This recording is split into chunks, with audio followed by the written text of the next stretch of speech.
प्रधानमंत्री। आदरणीय सभापति जी, सबको मौका मिले। मैं सबसे पहले तो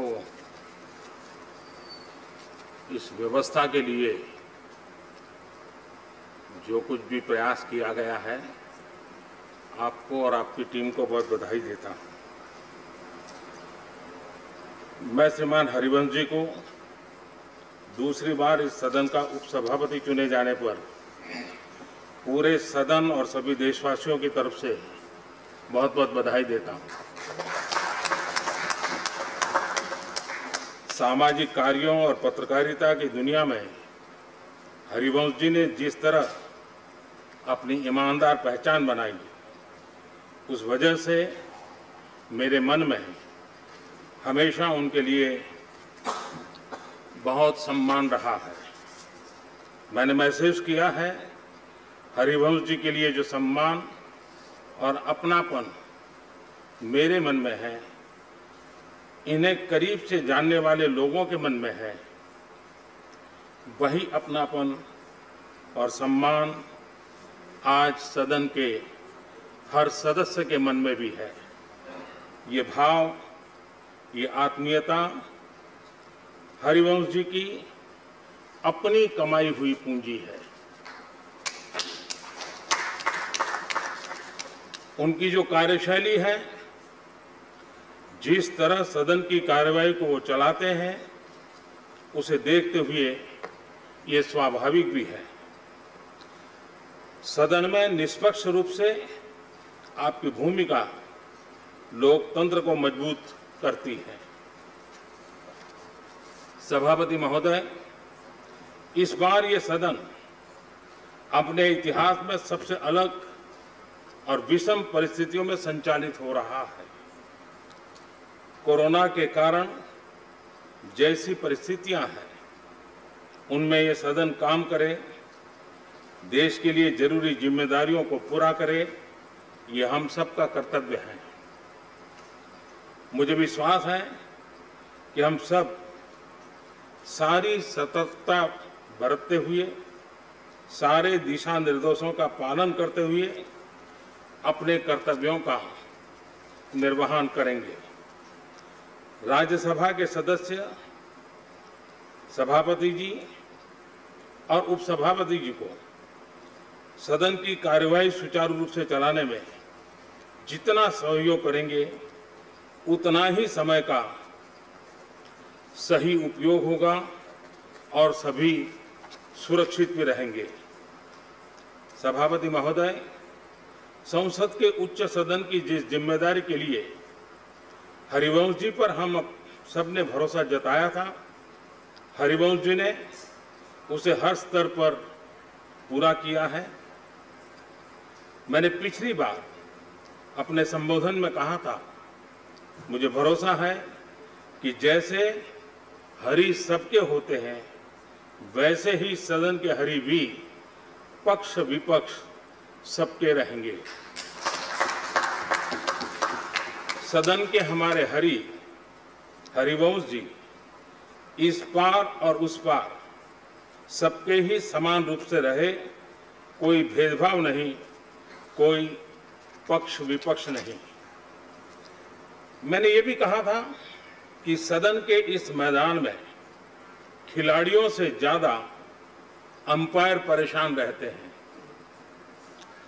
नियमों में खेलने के लिए सांसदों को मजबूर करना बहुत चुनौतीपूर्ण कार्य है। मुझे तो भरोसा था कि एम्पायरिंग अच्छी करेंगे, लेकिन जो लोग हरिवंश जी से अपरिचित थे, हरिवंश जी ने अपनी निर्णायक शक्ति, अपने फैसलों से उन सबका भी भरोसा जीत लिया। सभापति महोदय, हरिवंश जी ने अपने दायित्व को कितनी सफलता से पूरा किया है, ये 2 साल इसके गवाह हैं। सदन में जिस गहराई से बड़े बड़े विधेयकों पर पूरी चर्चा कराई, उतनी ही तेजी से बिल पास कराने के लिए हरिवंश जी कई घंटों तक लगातार बैठे रहे। सदन का कुशलता से संचालन करते रहे। इस दौरान देश के भविष्य को, देश की दिशा को बदलने वाले अनेकों ऐतिहासिक बिल इस सदन में पास हुए। पिछले साल ही इस सदन ने 10 साल में सर्वाधिक प्रोडक्टिविटी का रिकॉर्ड कायम किया है, वो भी तब जब पिछला साल लोकसभा के चुनावों का साल था।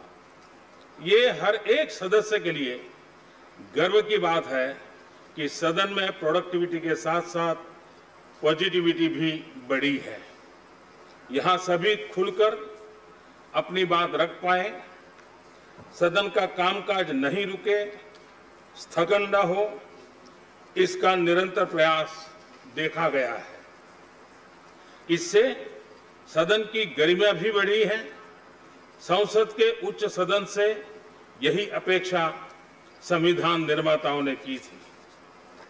लोकतंत्र की धरती बिहार से, जेपी और कर्पूरी ठाकुर की धरती से, बापू के चंपारण की धरती से जब कोई लोकतंत्र का साधक आगे आकर जिम्मेदारियों को संभालता है तो ऐसा ही होता है जैसा हरिवंश जी ने करके दिखाया है। जब आप हरिवंश जी के करीबियों से चर्चा करते हैं तो पता चलता है कि वो क्यों इतना जमीन से जुड़े हुए हैं। उनके गांव में नीम के पेड़ के नीचे स्कूल लगता था, जहां उनकी शुरुआती पढ़ाई हुई थी। जमीन पर बैठकर जमीन को समझना, जमीन से जुड़ने की शिक्षा उन्हें वहीं से मिली हुई थी।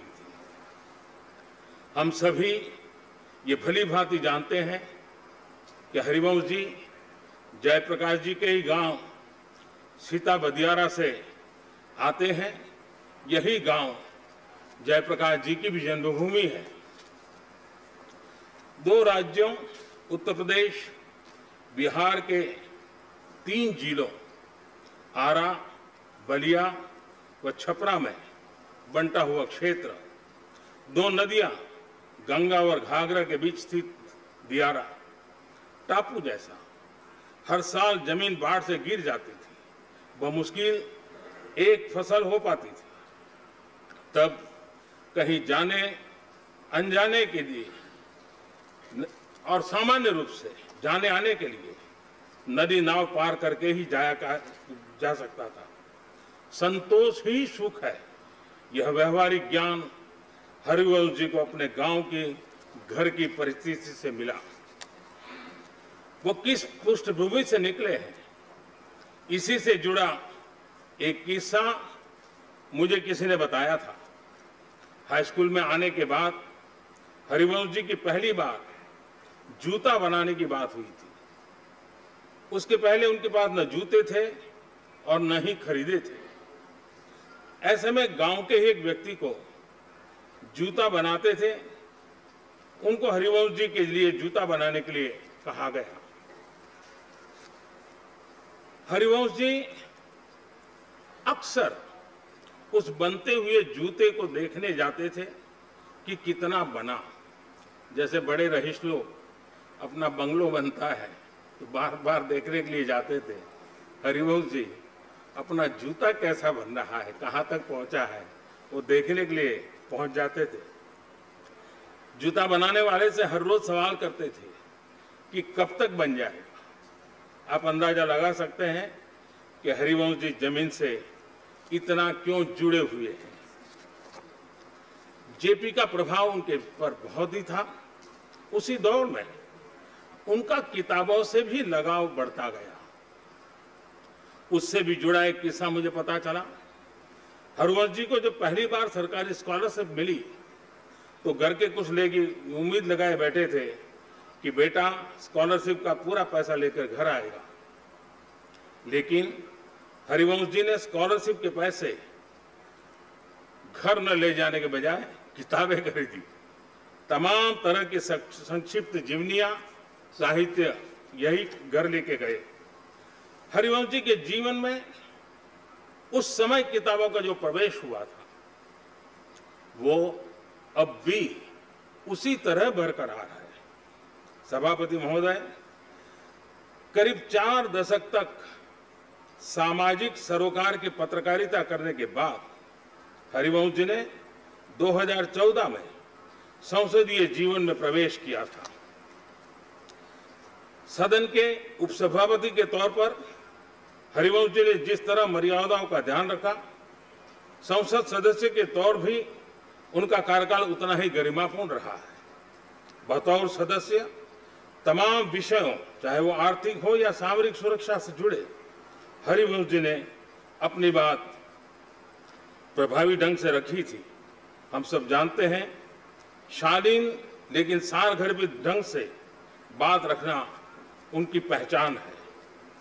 सदन के सदस्य के तौर पर उन्होंने अपने उस ज्ञान, अपने उस अनुभव से देश की सेवा का पूरा प्रयास किया है। हरिवंश जी ने सभी अंतर्राष्ट्रीय पटलों पर भारत की गरिमा, भारत के कद को बढ़ाने का काम भी किया है। चाहे वो इंटर पार्लियामेंट्री यूनियन की तमाम बैठकें हों या फिर दूसरे देशों में भारतीय संसदीय प्रतिनिधिमंडल के रूप में सदस्य के तौर पर भूमिका का निर्वाह हो, हरिवंश जी ने ऐसी हर जगह भारत और भारत के संसद का मान बढ़ाया है। सभापति महोदय, सदन उपसभापति की भूमिका के अलावा हरिवंश जी की राज्यसभा की कई समितियों के अध्यक्ष भी रहे। ऐसी तमाम समितियों के अध्यक्ष के तौर पर हरिवंश जी ने समितियों के कामकाज को बेहतर बनाया है, उनकी भूमिका को प्रभावी ढंग से रेखांकित किया है। मैंने पिछली बार भी बताया था कि हरिवंश जी कभी बतौर पत्रकार हमारा सांसद कैसा हो, ये मुहिम चलाते रहे। सांसद बनने के बाद उन्होंने इस बात के लिए भरपूर प्रयत्न किया कि सभी सांसद अपने आचार व्यवहार से और कर्तव्यनिष्ठ बने। सभापति महोदय, हरिवंश जी संसदीय कामकाज और जिम्मेदारियों के बीच भी एक बुद्धिजीवी और विचारक के तौर पर भी उतना ही सक्रिय रहते हैं। आप अभी भी देश भर में जाते हैं, भारत की आर्थिक, सामाजिक, सामरिक और राजनीतिक चुनौतियों के बारे में जनमानस को जागरूक करते हैं। इनके अंदर का पत्रकार, लेखक ज्यों का त्यों बना हुआ है। उनकी किताब हमारे पूर्व प्रधानमंत्री श्रीमान चंद्रशेखर जी के जीवन को बारीकी से उभारती है, साथ ही हरिवंश जी की लेखन क्षमता को भी प्रस्तुत करती है। मैं इस सदन का सभी सदस्यों का सौभाग्य है कि उपसभापति के रूप में हमें हरिवंश जी का मार्गदर्शन आगे भी मिलेगा। माननीय सभापति जी, संसद का यह उच्च सदन 250 सत्रों से आगे की यात्रा कर चुका है। ये यात्रा लोकतंत्र के तौर पर हमारी परिपक्वता का प्रमाण है। एक बार फिर से हरिवंश जी, आपको इस महत्वपूर्ण और बड़ी जिम्मेदारी के लिए ढेर सारी शुभकामनाएं। आप स्वस्थ रहें और सदन में भी स्वस्थ माहौल बनाए रखते हुए एक उच्च सदन से जो उम्मीदें हैं उसे पूरा करते रहें। हरिवंश जी को मुकाबला देने वाले मनोज झा जी को भी मेरी तरफ से शुभकामनाएं। लोकतंत्र की गरिमा के लिए चुनाव की ये प्रक्रिया भी उतनी ही महत्वपूर्ण है। हमारा बिहार भारत की लोकतांत्रिक परंपरा की धरती रहा है। वैशाली की उस परंपरा को, बिहार के उस गौरव को, उस आदर्श को हरिवंश जी सदन के माध्यम से और परिष्कृत करेंगे, ऐसा मुझे विश्वास है। मैं सदन के सभी सम्मानित सदस्यों को चुनाव की इस प्रक्रिया में शामिल होने के लिए धन्यवाद अर्पित करता हूं। एक बार फिर से हरिवंश जी को, सभी सदस्यों को हार्दिक बधाई। धन्यवाद। प्रसन्न आचार्य जी, प्रसन्न